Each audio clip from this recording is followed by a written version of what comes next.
कर्म का भोग कैसे भोगते हैं। एक समय की बात है, एक पति पत्नी थी। पति पत्नी जंगल से अपने घर की तरफ जा रहे थे। चलते चलते उन्होंने एक पेड़ के नीचे विश्राम करने का सोचा। पति अपनी पत्नी की गोद में अपना सर रखकर सो गया। तभी वहां पर एक योद्धा आया। योद्धा भी विश्राम करने के लिए पास वाले पेड़ के नीचे बैठ गया। पत्नी उस योद्धा से कहती है, मैंने कभी अपने जीवन में तलवार नहीं देखा, क्या आप मुझे कुछ समय के लिए अपनी तलवार देखने का मौका देंगे। योद्धा को उस औरत की बातों पर विश्वास हो जाता है और वह तलवार उस औरत को देखने के लिए दे देते हैं। औरत तलवार पकड़ते ही अपने पति का गला काट देती है और तलवार योद्धा की तरफ से एक देती है और खुद नगर की तरफ भागते हुए कहती है, इस योद्धा ने मेरे पति को मार डाला। यह बात राजा तक पहुंची। राजा ने उस औरत की बात को सुना और योद्धा को दोषी करार दिया। राजा ने अपने सलाहकार से पूछा, उचित राजा क्या होनी चाहिए। सलाहकार ने कहा, महाराज, इस योद्धा ने अपनी तलवार से औरत के पति की हत्या की है, तो इसकी दोनों बाजुओं को काट देना चाहिए ताकि वह कभी तलवार न चला सके। राजा ने ऐसा ही किया। योद्धा की दोनों बाजुओं को कटवा कर उसे छोड़ दिया। जब योद्धा की बाजू काट दी जाती है तो वह उस पीड़ा को सहन नहीं कर पाता और पहाड़ी से कूदकर आत्महत्या करने की सोचता है, लेकिन रास्ता में उसे एक साधु रोक लेता है। उस योद्धा को बताता है कि उसे उसकी स्थिति का पता और उसे ध्यान लगाने को कहता है। योद्धा साधु से पूछता है, बाबा, मेरी गलती क्या है, मैंने उसके पति को नहीं मारा, फिर भी मुझे सजा क्यों मिली। बाबा ने कहा, पूर्व जन्म की कहानी सुनाते हैं। साधु कहते हैं कि पूर्व जन्म में यह औरत एक गाय थी, उसका पति कसाई था और तुम एक पहलवान थे। एक बार एक गाय कसाई से अपनी जान बचाकर भाग निकली। कसाई ने शोर मचाया, गाय को पकड़ो। वह भाग गई। कोई भी गाय को पकड़ने आगे नहीं आया।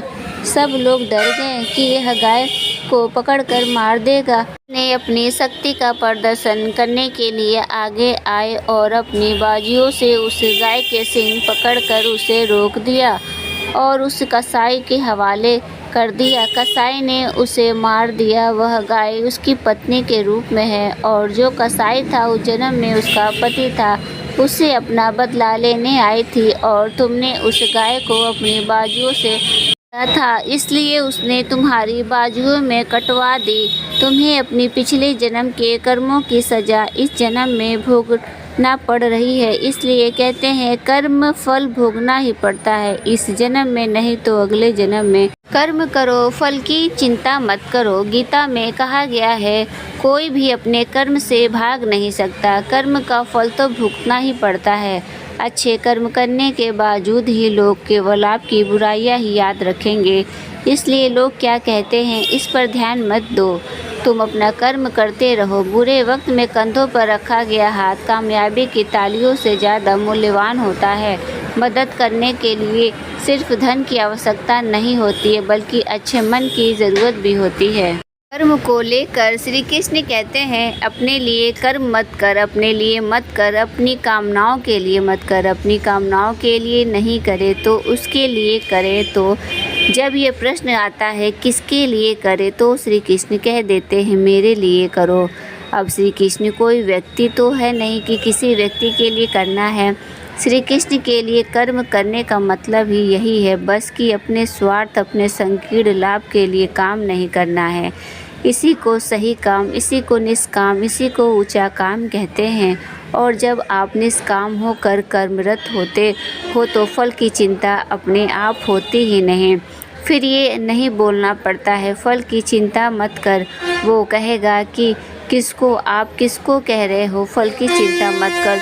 बोल रहे हैं, चिंता तो करे जिसकी चिंता होती है, हमें कोई चिंता ही नहीं है।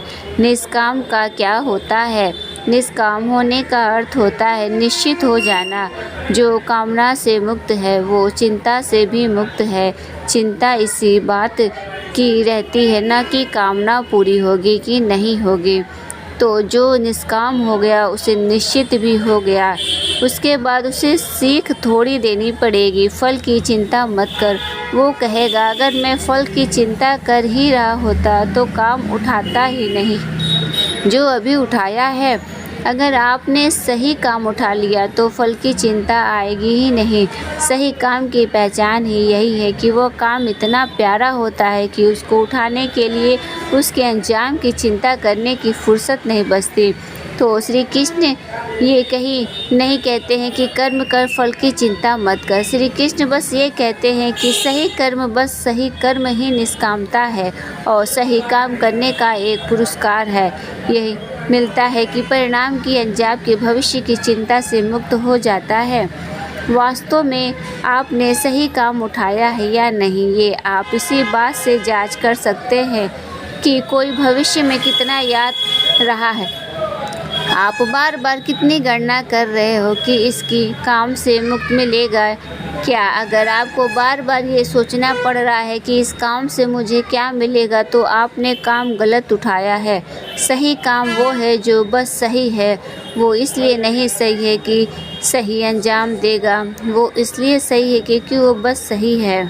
कृष्ण कहते हैं ऐसी वाणी बोलिए मन का आपा खोए, औरत को शीतल करे आपू शीतल होए। इसका वो अर्थ नहीं है जो आपको बता दिया गया है और ये बहुत साधारण है। ये तो गीता की संस्कृत भी नहीं है, ये तो साधारण आम भाषा है, लेकिन इसका भी हमें अर्थ गलत बता दिया गया है और उल्टा बताया गया है।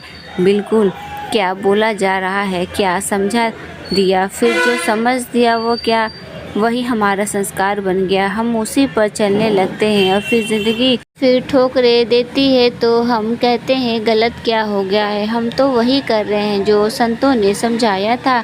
नहीं, ये तो जो संतों ने समझाया था आपको उसका उल्टा अर्थ दिया गया है, इसलिए ज़िंदगी आपको ठोकर दे रही है। तो दोस्तों, हमारे द्वारा दी गई ये जानकारी आपको कैसी लगी कृपया कमेंट बॉक्स में ज़रूर बताएं। वीडियो पसंद आए तो वीडियो को लाइक करें और चैनल को सब्सक्राइब करना ना भूलें। फिर मिलते हैं नेक्स्ट वीडियो में, तब तक के लिए धन्यवाद।